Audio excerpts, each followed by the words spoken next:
ఈ గొడ్డళ్ళకి ఎంతమంది ఆనాడు కాంగ్రెస్ పార్టీ, ఈనాడు వైఎస్ఆర్ పార్టీ ఎంతమంది బలైపోయినారు.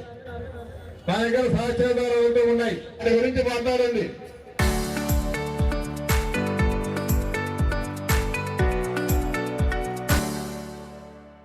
ఒక డిబేట్ పెట్టండి, మేము సిద్ధంగా ఉన్నాం. మా దగ్గర ఆధారాలతో సహా మేము వచ్చేదానికి సిద్ధంగా ఉన్నాం. పొద్దున లేచిన నుంచి ఏ మీటింగ్ లో కూడా గొడ్డల పార్టీ నా బొంగుల పార్టీ మీదేంది. ఈ యొక్క బీసీ జనార్దన్ రెడ్డి అనే వ్యక్తి ఉన్నారు. ఒక రావణాసుడు ఏ విధంగా అయితే మరి ఆయన పరిపాలన మనం చూడలేదు, కానీ ఒక రావణాసుడి మాదిరిగా ఈ యొక్క బనగానపల్లి నియోజకవర్గాన్ని పరిపాలిస్తా ఉన్నారు. ఇంత దుర్మార్గంగా ఏదైనా మాట్లాడితే కేసు.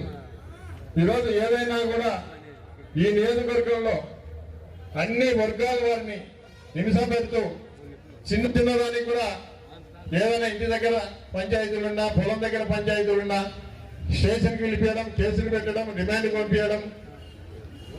అదేవిధంగా ఈరోజు ఏదైనా వైఎస్ఆర్ పార్టీకి సంబంధించిన కార్యకర్తలు ఉంటే వాళ్ళతో డబ్బులు వసూలు చేయడం, ఈ విధంగా ఈ పరిపాలన సాగుతా ఉంది. ఏదేమైనప్పటికీ కూడా ఎవరైతే మన పార్టీలో నష్టపోయినారో, మన కార్యకర్తలు ఎవరైతే నష్టపోయినారో, రేపు జగన్మోహన్ రెడ్డి గారు ముఖ్యమంత్రిగా వచ్చిన తర్వాత తప్పకుండా ఎవరిని కూడా వదిలిపెట్టే ప్రసక్తి లేదు. మీరు ఖచ్చితంగా వడ్డీతో సహా జగన్మోహన్ రెడ్డి గారు చెప్పారు, మీరన్నీ కూడా మీ యొక్క డిజిటల్ బుక్ లో ఎంట్రీ చేసి పెట్టండి. మన ప్రభుత్వం వచ్చిన తర్వాత ఖచ్చితంగా ఎవరిని కూడా వదిలిపెట్టాం.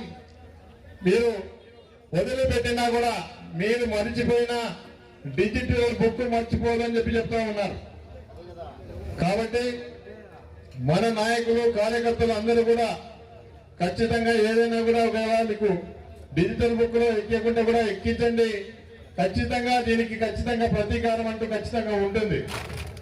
ఈరోజు ఈ రాజకీయాలు ఆర్థికంగా ఇబ్బంది పెట్టే విధంగా, ఆర్థికంగా సర్వనాశనం చేసే విధంగా, మనసులు ఆత్మహత్యలు చేసుకునే విధంగా ఈరోజు ఈ ప్రభుత్వం వచ్చిన తర్వాత చేస్తామంది. ఎప్పుడు ఎన్నికలు జరిగినా అవంతా కూడా జగన్మోహన్ రెడ్డి గారికి అండగా, తోడుగా ఉండి మిమ్మల్ని ఇబ్బంది పెట్టిన వాళ్ళని ఏ ఒక్కరిని కూడా వదిలిపెట్టము. అది ఖచ్చితంగా రాసి పెట్టుకోండి.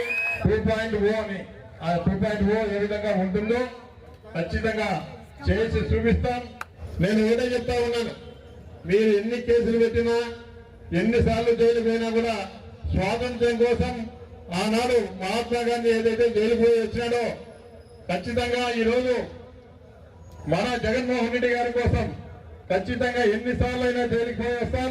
ఖచ్చితంగా